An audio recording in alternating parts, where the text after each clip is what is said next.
Muli, magandang gabi po sa ating lahat.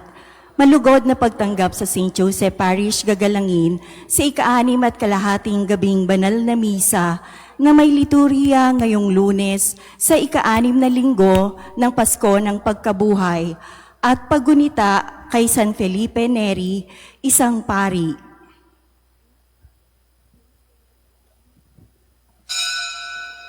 Magsitayo po ang lahat at tayo'y makiisa sa Eucharistikong pagdiriwang na pamumunuan ng ating Kura Paroko, Reverendo Padre Douglas D. Badong.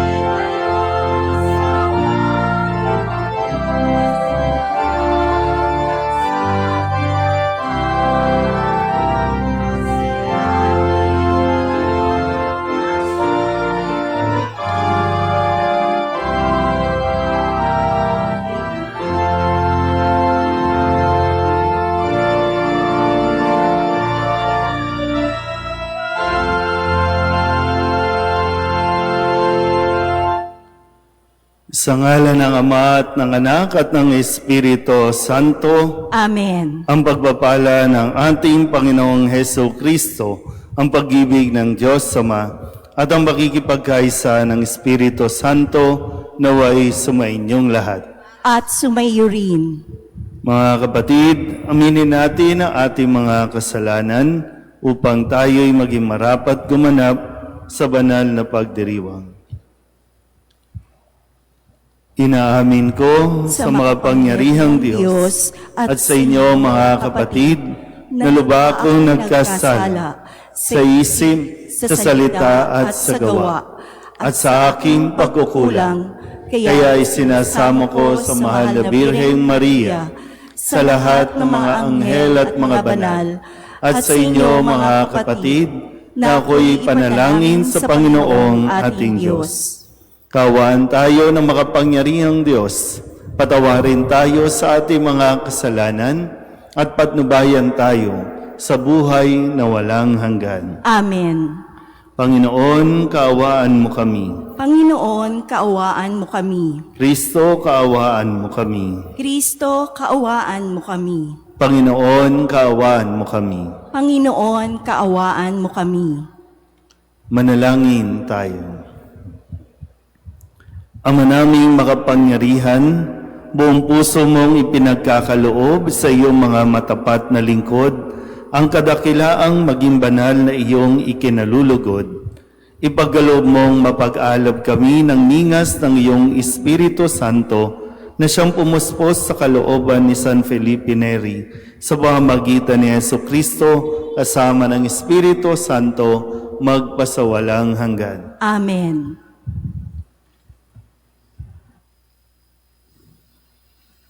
Pagbasa mula sa Gawa ng mga Apostol. Mula sa Troas, tuloy-tuloy kaming naglayag patungong sa Matrosya at kinabukasay sa Neapolis. Mula rooy nagtungo kami sa Filipos, isang kolonyang Romano at pangunahing lungsod sa dakong iyon ng Macedonia.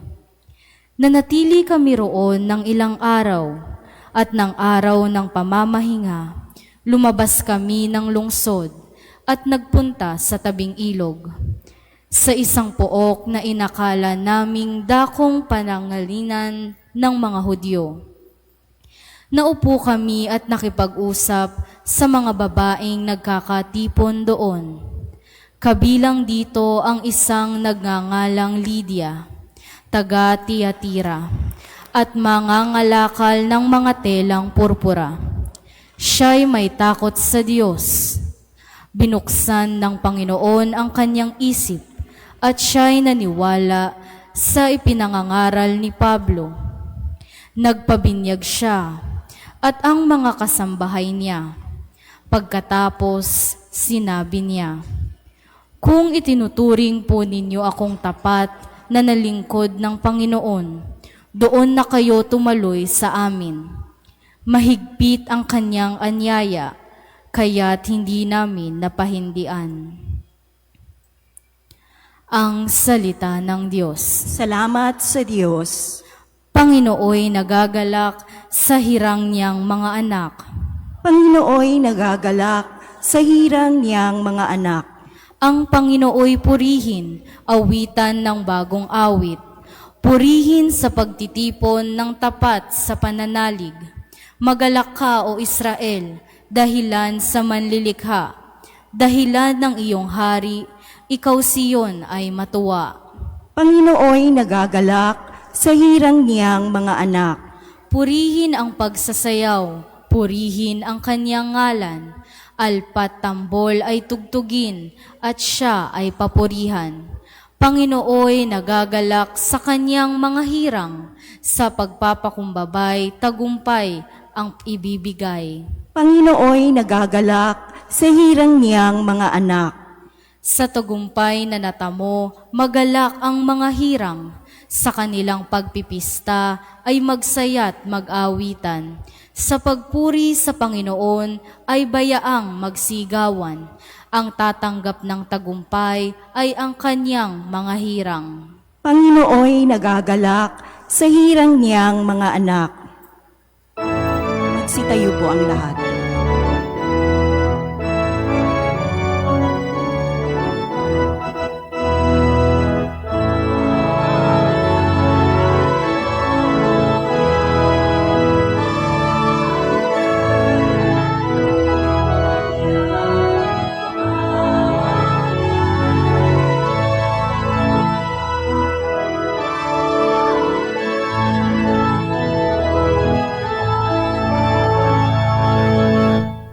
Kayo at ang Espiritu ang siyang magpapatotoo tungkol sa aral ni Kristo.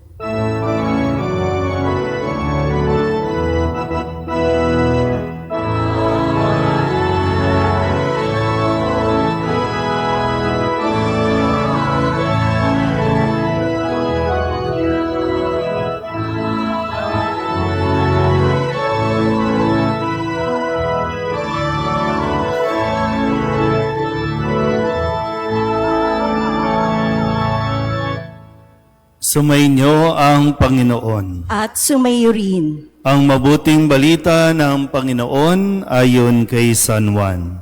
Papuri sa iyo, Panginoon. Noong panahong iyon, sinabi ni Jesus sa kanyang mga alagad, "Ngunit ang patnubay, ang Espiritu ng katotohanan, ang paparito mula sa Ama.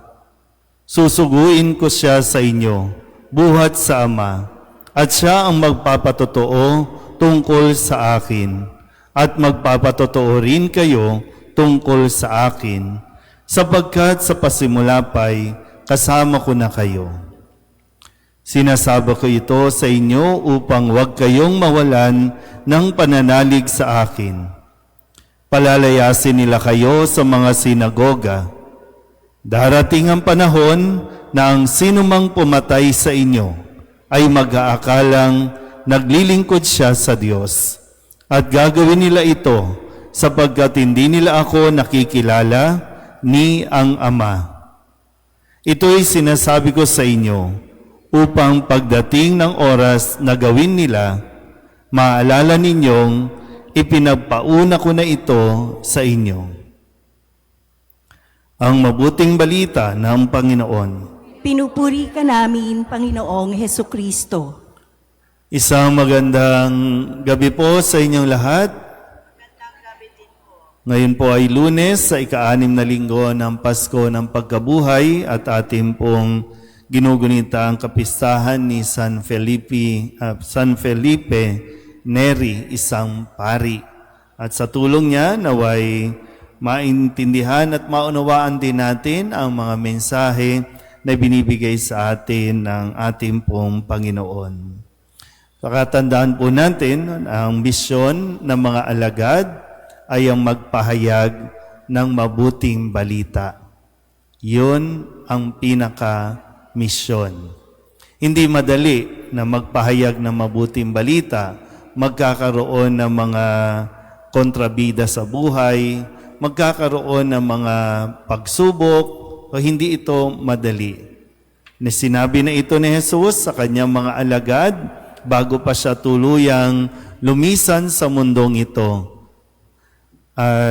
Kumbaga, sabi, pinagpauna ko na ito para nang sa ganon, kung mangyayari na ito, ay hindi kayo mawalan ng pag-asa o panghinaan man lang ng loob. Naintindihan po ba? Kahit medyo pumuputok-putok ang ating speaker ngayon, no? Pero sana po, no?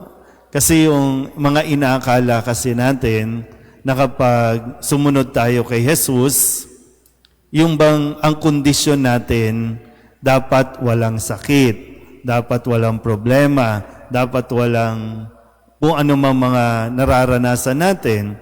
Kahit nga sa atin ang mga naglilingkod sa simbahan, inaasahan natin, no? Meron tayong expectation na dapat ayahay lang ang buhay natin.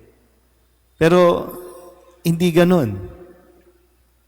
Sinabi na mismo ni Jesus kung kaya yung desisyon na tayo po ay maglingkod sa Kanya ay 100% desisyon natin, buo. Hindi tayo napipilitan, hindi tayo pinilit, at lalong-lalo na hindi tayo dinaya ni Jesus na para bang mayroong mga pangako na, pag sumunod kayo sa akin, monthly meron kayong allowance. Pag sumunod kayo sa akin, kikita kayo, yayaman kayo. Hindi ganoon ang sinabi ni Jesus. Pero muli, no, gaya ng nasabi ko, ang misyon natin na binigay ni Kristo, magpahayag ng mabuting balita. Hindi natin trabaho ang magbago ng buhay ng isang tao. Ang atin lang, kasi kaya minsan nagkakaproblema tayo dahil nga ine-expect natin kapag nagpahayag tayo ng salita ng Diyos, sunod dapat agad. Wala sa atin ang kapangyarihan na baguhin ang ugali o wala sa atin ang kapangyarihan para i-convert ang isang tao na manampalataya kay Kristo. Sa Diyos yan. Gawain yan ng Diyos. Kaya nga minsan, no, kahit na paulit-ulit tayong magpahayag ng parehong mabuting balita, hanggat hindi binubuksan ng Diyos ang kanyang puso sa salita ng Diyos, hindi yan magbabago. Pero hindi ibig sabihin, panghihinaan tayo ng loob. Kasi nga, gaya ng sinasabi ko, hindi natin gawain ang magpabago ng isang tao. Ang kailangan lang natin, tayo muna, manampalataya kay Kristo, at itong sinasampalatayanan natin, ipapahayag natin, kung mayroong makonvert, kung mayroong maakit sa pananampalataya, salamat sa Diyos, hindi salamat sa akin. Salamat sa Diyos. So gagampanan lang natin kung ano ang iniaatas sa atin. Ang sa Diyos, sa Diyos. Yung sa atin, ibigay natin 100% kung ano ang inihiling sa atin. Amen? Magsitayo ang lahat. Manalangin tayo para sa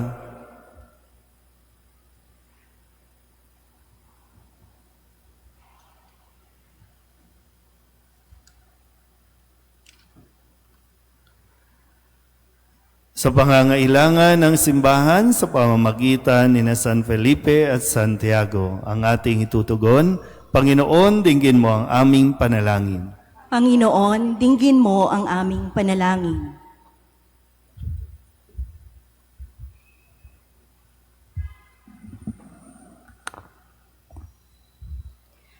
Ang mga obispo at mga pari, naway buong tapang na isagawa ang tungkuling magpalaganap ng Ebanghelyo kahit sa mga lugar na hindi ito tinatanggap. Manalangin tayo sa Panginoon. Panginoon, dinggin mo ang aming panalangin. ang mga hindi nakakakilala kay Kristo, naway maakay sa liwanag ng Ebanghelyo sa pamamagitan ng mga turo at halimbawa ng mga Kristiyano. Manalangin tayo sa Panginoon. Panginoon, dinggin mo ang aming panalangin. Tayo naway maging mga saksi ng Ebanghelyo sa pamamagitan ng ating paglilingkod sa kapwa. Manalangin tayo sa Panginoon. Panginoon, dinggin mo ang aming panalangin. Ang mga may sakit, naway magtamo ng kagalingan sa pamamagitan ng ating paglilingkod. Manalangin tayo sa Panginoon. Panginoon, dinggin mo ang aming panalangin. Ang mga naging masipag sa kanilang mga gawain sa buhay na ito, naway magtamo ng kanilang gantimpala sa langit. Manalangin tayo sa Panginoon. Panginoon, dinggin mo ang aming panalangin.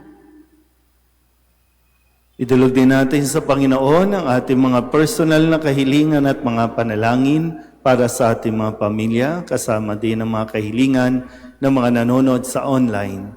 Lahat ng mga misang pasisalamat, special na intensyon, agarang paggaling ng mga may sakit, tang lahat ng mga kaluluwa na inihiling na ipagdasal sa misang ito. Amen.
Manalangin kayo mga kapatid upang paghahain natin ay kalugdan ng Diyos Amang makapangyarihan.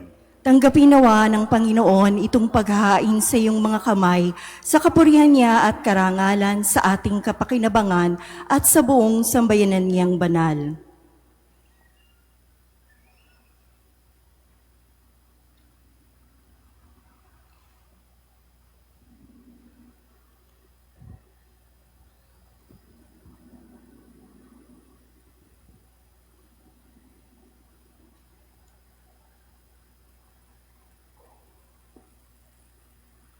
Ama naming lumikha, sa aming paghahain ng pagpupuri at pasasalamat ay lagi nawa naming magampanan ng buong galak na sambahin ang ngalan mo at paglingkuran ng kapwa-tao gaya ng ginanap ni San Felipe Neri sa pamamagitan ni Jesucristo kasama ng Espiritu Santo magpasawalang hanggan. Amen. Sumainyo ang Panginoon. At sumayo rin. Itaas sa Diyos ang inyong puso at diwa. Itinaas na namin sa Panginoon. Pasalamatan natin ang Panginoong ating Diyos. Marapat na siya ay pasalamatan. Ama naming makapangyarihan, tunay ngang marapat na ikaw ay aming pasalamatan sa pamamagitan ni Jesucristo na aming Panginoon. Ngayong si San Felipe ay pinararangalan sa pamumuhay niyang totoong uliran at pagiging maaasahan sa panunungkulan, kaya't si Jesucristo na maaasahan sa katapatan ay inihahayag sa pangangasiwa sa sambayanan. Ang malasakit ng mga ulirang tagapangasiwa noon ay napapatuloy magpasa hanggang ngayon sa mga panalangin kanilang iniuukol kaysa ng sambayanan mong dito'y nagtitipon. Kaya kaysa ng mga anghel nagsisiawin ng papuri sa iyo na walang humpay sa kalangitan, kami nagbubunyi sa iyong kadakilaan.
Ama naming banal, ikaw ang bukal ng tanang kabanalan. Kaya't sa pamamagitan ng iyong Espiritu, gawin mong banal ang kaloob na ito upang para sa aming maging katawan at dugo ng aming Panginoong Hesu Kristo. Bago niya pinagtiis ang kusang loob na maging handog, hinawakan niya ang tinapay, pinasalamatan kaniya, pinaghati-hati niya iyon, iniabot sa kanyang mga alagad at sinabi, "Tanggapin ninyong lahat ito at kanin, ito ang aking katawan na ihahandog para sa inyo."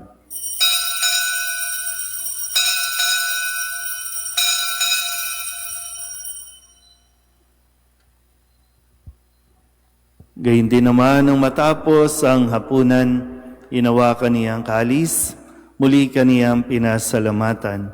Iniabot niya ang kalis sa kanyang mga alagad at sinabi, "Tanggapin ninyong lahat ito at inumin. Ito ang kalis ng aking dugo, ng bago at walang hanggang tipan.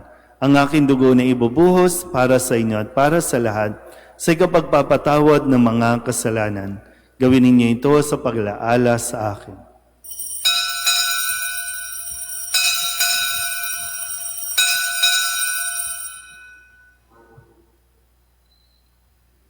Ipagbunyi natin ang misteryo ng pananampalataya. Si Kristo'y namatay, si Kristo'y nabuhay, si Kristo'y babalik sa wakas ng panahon. Ama, ginagawa namin ngayon ang pag-alaala sa pagkamatay at muling pagkabuhay ng iyong anak. Kaya tiniaalay namin sa iyo ang tinapay na nagbibigay buhay at ang kalis na nagkakaloob ng kaligtasan. Kami napapasalamat dahil kami iyong minarapat na tumayo sa harap mo para maglingkod sa iyo. Isinasamo namin kami magsasalo-salo sa katawan at dugo ni Kristo ay mabuklod sa pagkakaisa sa pamamagitan ng Espiritu Santo. Ama, lingapin mo ang iyong simbahang laganap sa buong daigdig. Puspusin mo kami sa pag-ibig kaysa ni Leon na aming Papa at ni Jose na aming Obispo at ng Tanang Kaparian. Alalahanin mo rin ang mga kapatid naming nahimlay na may pag-asang sila'y muling mabubuhay, gayon din ang lahat ng mga pumanaw. Kawaan mo sila at patuloyin sa iyong kaliwanagan. Kawaan mo at pagindapating kaming lahat na makasalo sa iyong buhay na walang wakas. Kaysa ng mahal na Birheng Maria na ina ng Diyos, ng kabiyak ng puso niyang si San Jose, kaysa ng mga apostol at ng lahat ng mga banal na namuhay dito sa daigdig ng kalugod-lugod sa iyo, may pagdiwang nawa namin ang pagpupuri sa ikararangal mo sa pamamagitan ng iyong anak na aming Panginoong Hesu Kristo. Sa pamamagitan ni Kristo, kasama niya at sa Kanya, ang lahat ng parangal at papuri ay sa iyo, Diyos Amang makapangyarihan, kasama ng Espiritu Santo, magpasawalang hanggan.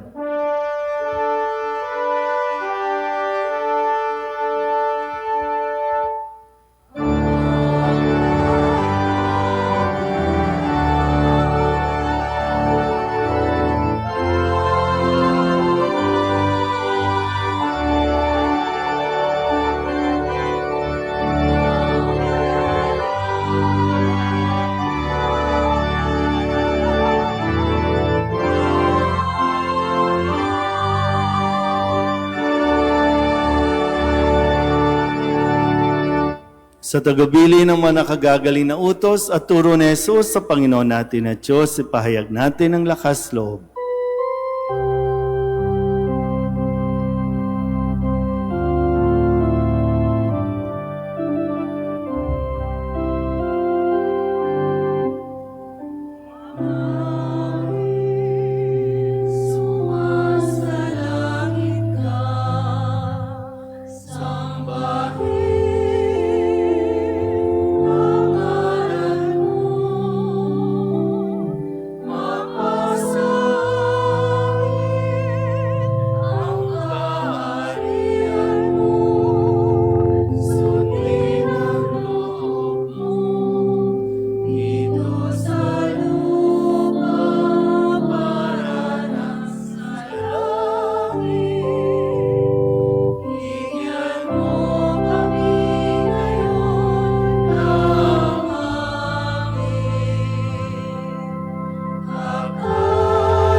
Inihiling namin kami iadya sa lahat ng masama, pagkalooban ng kapayapaan araw-araw, iligtas sa kasalanan at ilayo sa lahat ng kapahamakan, samantalang aming pinananabikan ang dakilang araw ng pagpapahayag ng tagapagligtas naming sa Jesucristo.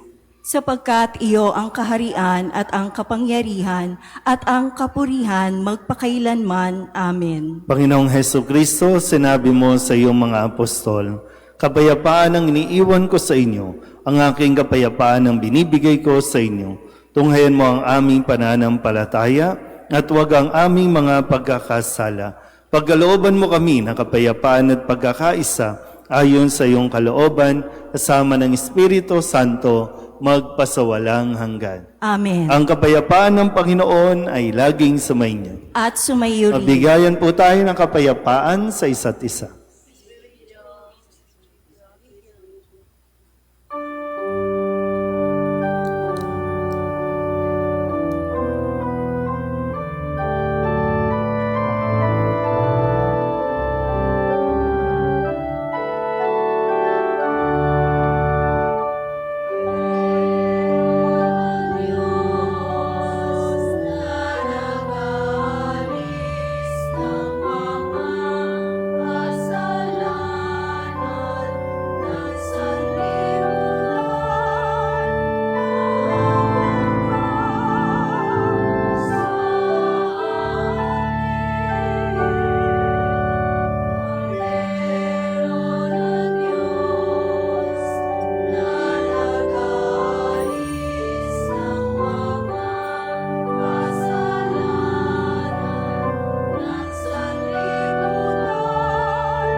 Ito ang kordero ng Diyos.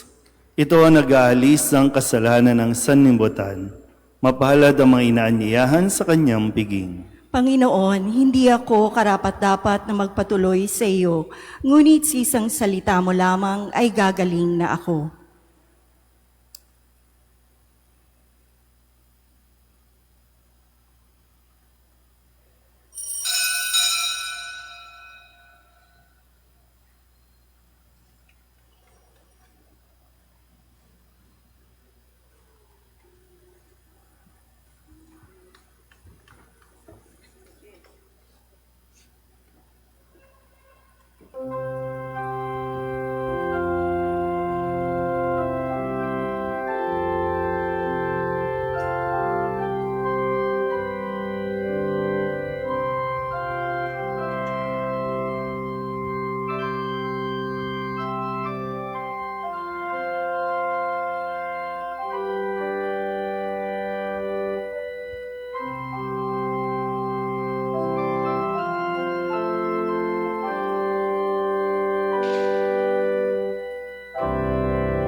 Magsitayo po ang lahat.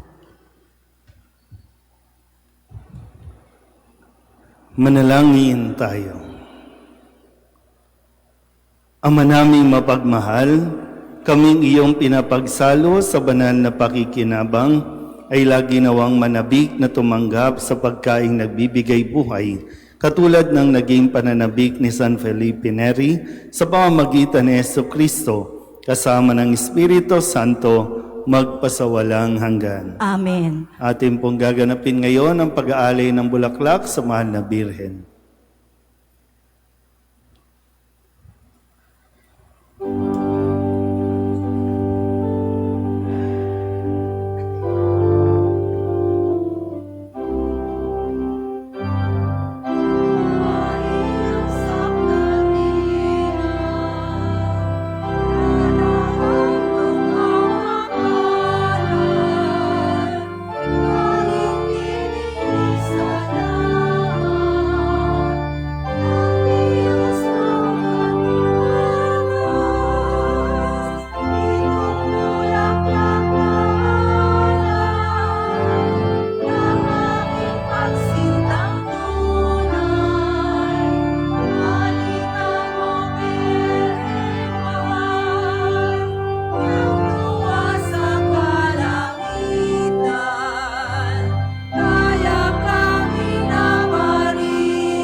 Sumainyo ang Panginoon. At sumayo rin. At pagpalain kayo ng makapangyarihang Diyos, Ama at Anak, at Espiritu Santo. Amen. Tapos ng banal na misa, umayo tayo sa kapayapaan ni Kristo. Salamat sa Diyos. Magandang gabi po.